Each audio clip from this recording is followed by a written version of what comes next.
It's been a decade since the last Evil Dead film, so let's see if this new film can rise to the occasion, or if it needs to go back to hell from which it came. I'm getting us out of here. I promise. You'd be a good mom someday, honey pie. Oh, yeah? Yeah, you know how to lie to kids. Alright, I know I'm a little late with this review, but that's for good reason, because I saw this opening weekend right on Thursday when it came out in the States. I live in Canada, I used to live in the States, but I was visiting Vegas. And that was pretty exciting because the only thing I wanted to do on this Vegas trip, the one thing I wanted to have set in stone, was to go see Evil Dead Rise on its opening night in a big Vegas theater. I had never been to an AMC chain, so that was also like, hey, we're gonna go to an AMC theater. I'll see what this is like. Because even when living in the States, we went to like MJR and like, maybe some cheaper theaters sometimes with my grandparents, they're older and cheaper. But other than that, it was mostly MJR, I guess is a more, it's in Michigan, so it's like that type of area for stores, like Myers too and everything like that. And so I was going to this AMC one for the first time, pretty excited. That was a mistake on my part. I mean, awful selection. No couples combos, like nothing where it was like 2 drinks and a popcorn. It was all like 1 drink every combo and everything like that. Oh, that's already a first negative. Then you got the fact there's no candy in any of the combos. That's crazy to me. Like in Canada, or at least here in Ontario, like Cineplex, they'll be like, here, you take, if there's 4 rows of candy, they'll be like, for this combo, you can take any candy from the top 2 rows. They'll do something like that. No candy options, okay? I'm like, okay, you know what? I just want some seasoning with the popcorn. Cause I don't need the popcorn with butter or anything like that. The butter is really gross to me, and it's too wet. I don't like my food wet like that. So I just like to get seasoning. So I get the popcorn, and I didn't even get candy. And so I'm like, hey, can I get, you guys, where's the seasoning now? Or can I get some? And they're like, yeah, we don't have seasoning here. That's crazy, man. At MJR, they just have a row of just these big containers of seasoning, and you just shake it onto your popcorn for free. It just sits there in a row. They have like a wire on it, so you can't steal it. And then at Cineplex, they give you 1 free package, and then the rest of them you have to pay $1 for. But it's like, wow, at least I can pay $1 for some extra stuff at Cineplex. Like, I don't even get the option at AMC. Seats were great. I really liked them. They had like the couples edition where you could like kind of like lift them up for like, it was like 2 seats together as like rows, so you can make it kind of like a bed, or like just like couples could cuddle together. So the seats were nice. Other than that though, just not a good theater. Not a good theater. Also didn't help that throughout my movie there was some guy clapping like it was a Marvel film. Like whenever there was something going on, like like Captain America, like has the Thor's hammer and everybody goes crazy. Which I didn't really appreciate during the Endgame. So I really don't appreciate it when this girl has a chainsaw. This guy's freaking out, you know what I mean? And, she says something like, you hear like Dead by Dawn, and this guy's just like, and it was pretty annoying. He was sitting like 3 seats away from me. But that was my theater experience for going with this. But getting to the actual movie, that was all it was. I was on vacation. It took me a while to get home. It took me a while to make this with the other projects. And I'm a pretty casual fan of Evil Dead. I haven't seen Evil Dead 2 or Army of Darkness in like a decade. So yeah, I probably haven't, probably more, probably like 12 years I haven't seen those movies together. And then I've seen the remake, or the 2013 reboot, whatever it was. I've seen that movie like 3 times. I really do enjoy that one. I love the tension. I love the gore. But yeah, so other than that, I'm a pretty casual fan. I don't know much about this series. I don't follow it too well. I watched like the first 7 episodes of Ash vs. Evil Dead while it was airing on TV. Kind of stopped watching it there. So I'm going into this with high expectations. It's gonna be a good film because it's been over a decade, and it's like, why? And maybe they're trying to save the rights for the studio, but other than that, why make a new film unless you want to make a new movie? So I have high expectations in that regard, but I don't have any expectations in the sense of it being an Evil Dead film. So I'm just a very casual fan with it. So going to the positives with this film, it's brutal, bloody, barbarous. I mean, this movie has it all. I love torture porn type films. I love gore films. I love films that have an excessive amount of brutality to them. And this is because when you Saw has it too. I like Saw. Okay, I'm not gonna say it's guilty pleasure. I like Saw. But Saw has it, but to a lesser extent. But more films like The Collector, from the same creators as Saw, but The Collector, when you're following Arkin throughout the house, this man is getting fucking brutalized. And it's crazy. I love watching it. Every single second he's walking into a new trap, no matter how minor it is. If it's, he tries to stick his fingers out the window, try to open it to escape, and there's razors all around the window edges. Or, he walks into a hallway and there's fish hooks dangling everywhere, and he gets one caught in his cheek right by his eye and stuff. That sort of tension of It's the same thing you see inside Don't Breathe. I think they do a really good job of it in Don't Breathe. It's a great film that I've seen multiple times. Sequel only once, so it wasn't good. But Don't Breathe, The Collector, films like these, even inside Evil Dead Rise and Evil Dead, the remake in 2013, they focus a lot more on not killing. They don't kill the people immediately. I love slashers, my favorite subgenre, but whenever, usually, if you're in a dream stuck with Freddy, you die in that dream. Like, that's usually just what happens. You know, Ghostface will usually kill you in the scene that, like, you're so obviously getting set up to get killed in. Jason or Michael will kill you immediately in some, you know, snap you in half or stick their thumb in your skull or something like that. But usually it happens right when you've been introduced or right when you're alone. Like, you maybe had a scene or two with the main character and then you're alone and you're dead. And that's what happens. But when it comes to these type of films, they don't want to kill the main character. They don't want to kill even the side characters immediately. They want them to be hurt. They want them to be tortured.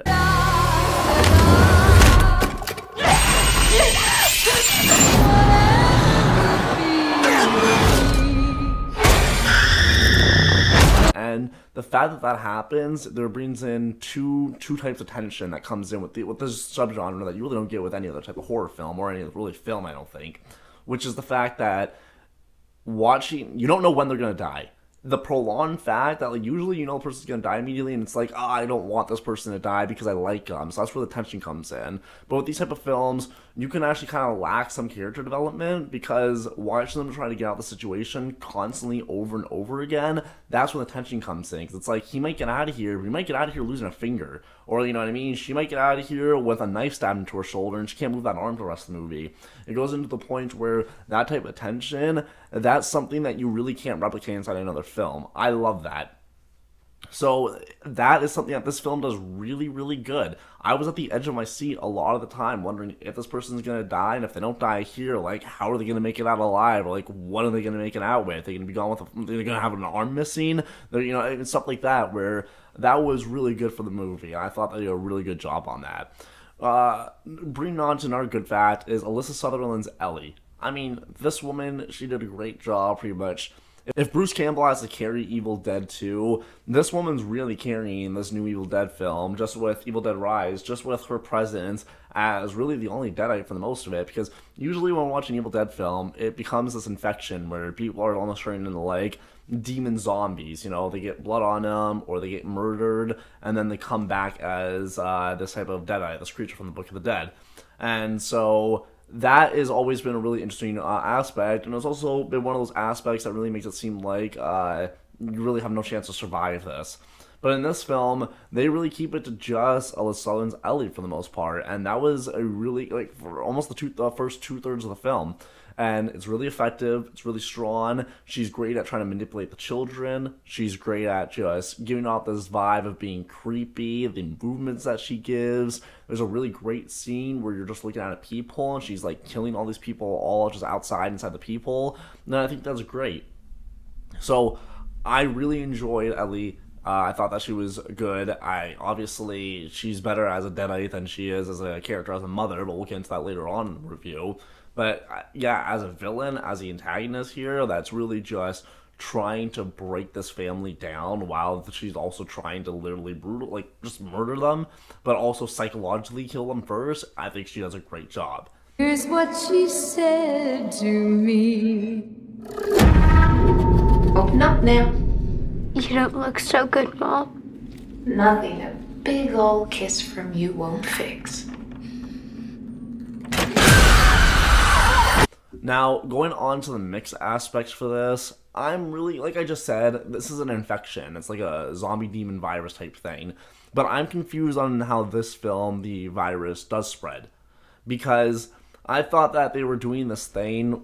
I don't care what, this is my whole point right here. I don't care which one they do. Pick a lane and choose it. Is it like the original ones where, like, it's like zombie blood? Like, you get some in your mouth, you turn into a Deadite. You get murdered, you turn into a Deadite. Like, you don't want to get scratched. You don't want to get, like, any other dirty fingers inside you or anything like that, because you turn into a Deadite.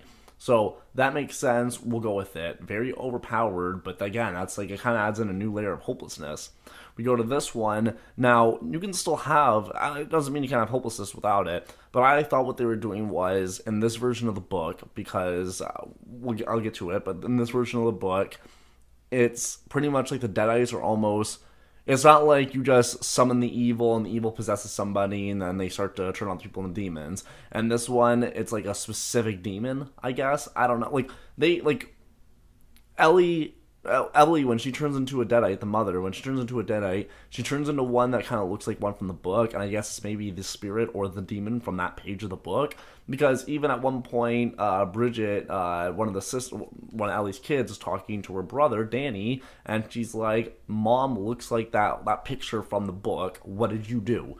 And so, like, right there, okay, I'm like, okay, so I guess it's like these specific demons come out. Because Bridget, there's also like this little like leech monster, like demon type looking thing in the book. And when Bridget becomes infected, she has those like leech and sludge and like that black goo just dripping out from her. And it's like she is kind of turning into the picture from the book as well.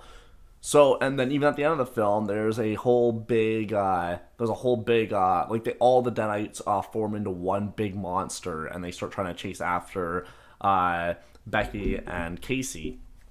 Now, this is all fine with me. I don't mind any of this. It sounds like I'm rambling, and I'm sorry, but I need to explain that this was the virus. This was the pandemic. How this thing transferred. This is what was going on. It was you turning into demons from the pages of the book. But then also, every other person that Ellie killed in the hallway during that awesome scene, they also come back to life. That's when you got like Dead by Dawn, and they're all trying to, and they're all like, trying to psychologically torture them. Which I like that scene. What I don't like is that those guys all come back to life, but they're not demons from the book. So it's like, are they Deadites that just come back like inside the original franchise, or are they specifically from the book, and that's what has to happen? Like that. And also, when Bridget got brought back, it was played when the second tape was being played. I don't know. I wasn't, or when the third tape was, I think. I wasn't a big fan of just how, pick a lane. I don't care how you spread it, just choose one how you spread it so I can follow it, because I think the horror films need rules, especially when you have a supernatural aspect. Part of it is following the rules. Freddy can only kill you in dreams, Pennywise wants to feed off your fears, he does it for kids because they're easier to scare, and then for Evil Dead, you read from the book, you get raped by a tree, and then you infect your friends. That's supposed to be the rules, but here, what are the rules? I want to know the specifics. This evil creates terror through total chaos.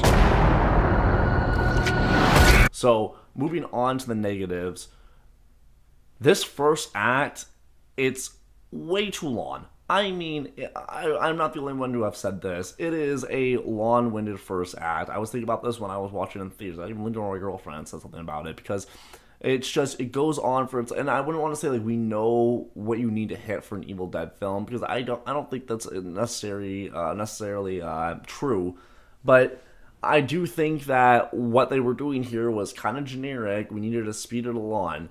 And so here, the first act's too long. We have a stinger opening, a cold opening, when you're following these three 20-year-olds and a cabin in the woods. It's Evil Dead and a cabin in the woods. And then there's a cold opening there. I don't think you needed it. I don't think you need the cold opening inside the 2013 remake when the father is like setting his demon daughter on fire. I don't think you need cold openings for the Evil Dead. Really, especially because we're about to see an isolated group of friends about to get challenged. I just want to open the film with knowing who these people are before the horror starts to happen, because that's very important. Now, leading into that, this act is too long because the movie tries to do that. The movie tries to let you know who all these people are. It does a lot of foreshadowing setup. I mean, a lot of foreshadowing setup and simple stuff where it's just like, there's a cat in the vent, so the vent's gonna be brought up later. They try to go pick up pizza, and then when they try to get back into the garage, or the apartment garage gate thing, it jams. So that's gonna come up later in the film. And stuff like that. There's a whole bunch of setup. The little girl Casey, the 7-year-old or 8-year-old or whatever her age is, she's playing with some scissors, cutting something up. The mom asks, you better not have her scissors. You better, do you have my scissors? You better not. And then Casey throws them, and you're like, okay, well, that those scissors are still on the floor. They're gonna be used later. Whole bunch of setup. Not only is there a bunch of obvious foreshadowing that's taken up the first act, but you're trying to develop these characters, but really are they characters? Because they're pretty they're just weak. We know that Danny messes with turntables like a DJ, so he knows how to play these old tapes. That's pretty much just all it is, or these old discs that have the music disc. That's all it is. You have to know that the mom's a tattoo artist. That's it. That Bridget, she's like a protester. She's she's an activist. That's it. Casey, she likes to do arts and crafts and then has like a staff that says like they'll protect her or whatever it is. But like that's just like it's just like Casey's thing is that she's a little girl. Like you gotta protect her. That's what it is. So you got these very basic traits. Then you got Beck, who is a guitar technician and who is also pregnant. But really, it's like there's a theme of motherhood, but it barely comes into it. But you're establishing all these just like he's a turntablist, she's an activist, she's a tattoo artist. You have to do these all one by one, and then also after you establish these one by one, you then need to go ahead and have the setup to where they go and find the book, and then they still have to read it. Or they have to have something. Here Danny does the disc, and the disc like has a preacher who reads it, and like in 1923. Point is, it's a lot of setup. And it's a lot of setup just to be like, here's their jobs. Here's the most basic surface level stuff. It's really weak for the film. So the first act drags, and the first act drags to adding character development, but the character development's awful. So it's like a double whammy within this first act that really it really kind of slogs this first act. And I'm not looking, I will rewatch this movie, but I'm not looking forward to rewatching the first 25, 30 minutes because it is so slow. Now, going on with that, the second and third act really picks up. Tenseful, gripping the edge of my seat. People are being tortured. I don't know who's going to survive. I don't know what they're going to do because it's kids. All good stuff. But as my last negative, there's a whole bunch of suspension of disbelief and rules that have to be broken or bent beyond repair that, I don't know, it really does kick out the film in some moments. So going on to the infection, how it spreads, I don't understand the idea that, again, so before I thought it was just the book, and I thought you were using these specific demons from the pages of the book to nerf the infection ability. It's too overpowered, the fact that you can just kind of spit some blood at somebody, and if it gets into their mouth, then they're infected.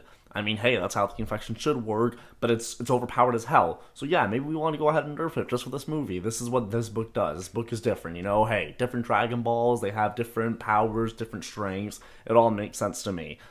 But what they do here is that, like the spitting blood example, we already know that later on in the film, everybody that was killed by Ellie just comes back. So anybody, and it's regular infection just like it was in the other books, or the other films, or whatever you want to call it. So that's fine. But Bridget, at one point, when she's turning into that goo monster that I was talking about, she's sitting there, she's like chewing on like a wine glass, and she's like, you know what I mean? Obviously, there's blood. It's got a cool scene of watching like a shard of glass she swallows and it sticks out her neck. Really cool stuff. Great gore. Obviously, her mouth is bleeding. She's chewing on glass, and she spits at Beck, our main character. And this is her aunt. And she spits at her, and we can obviously see blood just pour into her mouth. I mean, not pour into her mouth. Like, she spits, and like blood goes into Beck's mouth because she just spit at her. And I'm like, oh, okay, well, Beck's infected. Nope, never comes back to the film. All right, fine. The one I can't forgive is when Beck and Casey, the youngest daughter, because everybody else has been killed and affected, Casey and Beck, they go to the elevator that doesn't work anymore, and they kind of lock themselves in there away from the Deadites. The Deadites are manipulating them, they're mocking them, and at one point, the evil fills the elevator with blood. I mean, it's more blood than you would see in the Shining's elevator. I mean, this thing fills. It fills so much that the weight of the elevator drops into the first floor and it crashes, which is also very important, so I'm going to get to that too. Now, Becky and Casey, they are swimming. I mean, they are filled in an elevator full of blood. And I mean, head to toe past it. It's like a water tank. So they're not infected. I don't know how that works. Do you know how that works? Because that confused the hell out of me. I don't understand why you would set up these rules for them to be kind of obviously broken. And this is what I mean. I honestly, I would nerf it. I wouldn't want to write a story with such an overpowered thing. I'd be so careful throughout the entire thing. I would just go ahead and nerf it and just say that you can only do the demons that are written in the pages of this book. But no, they didn't do that. So Casey and Beck should just be dead right there. But no, there's still a whole another 20 minutes to go. Didn't like that.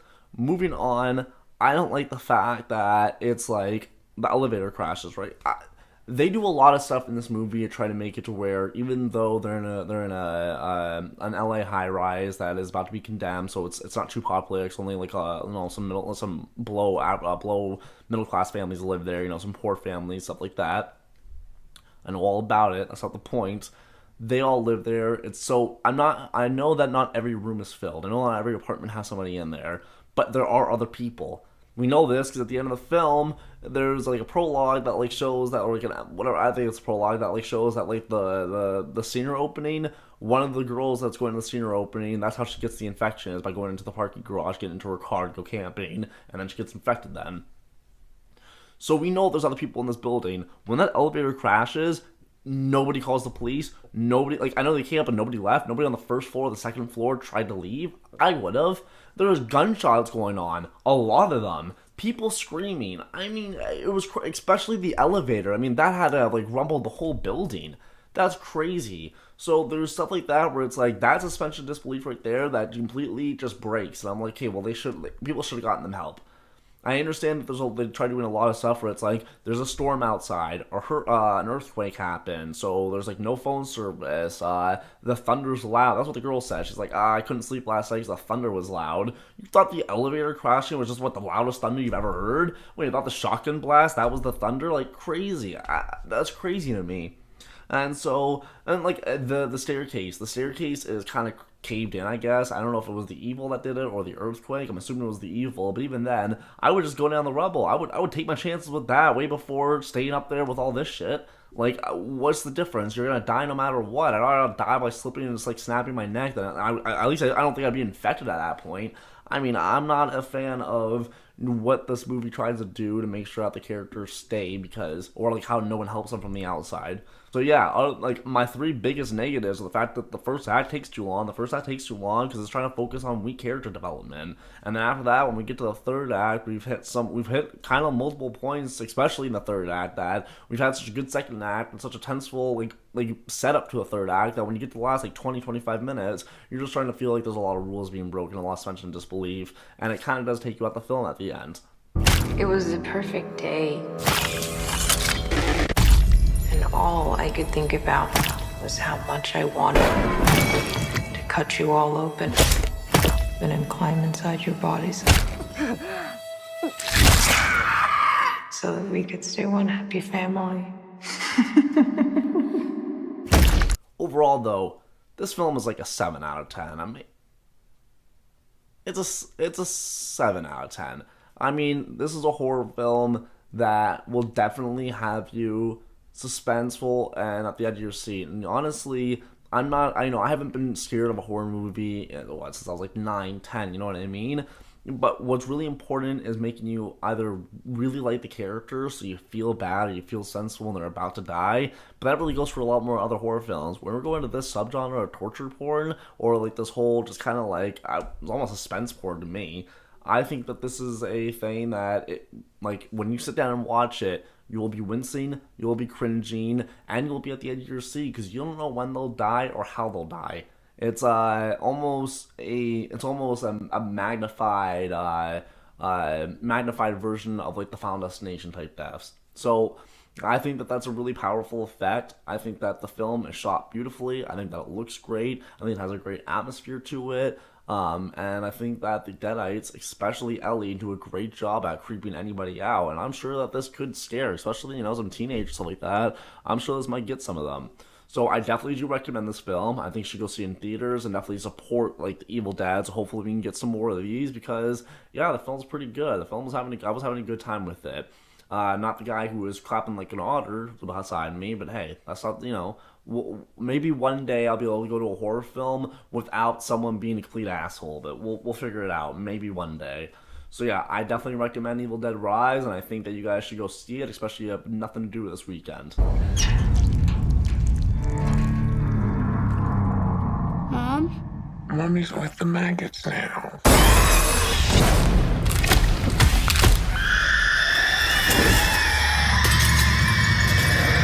What will be. Alright, well thank you for watching the second episode of Theater Talk. Stay tuned, I'll be coming out with a new one real soon about talking about Big George Foreman. I'll be seeing that tomorrow night. And if you guys haven't already seen my Scream 6 review, I'll put that right here. And if you guys have already seen that one, I do recommend checking out my American Beauty Part 1 analysis. Very in-depth, very good, and the second one's up on the channel as well. Working on the third one. I'll see you guys soon.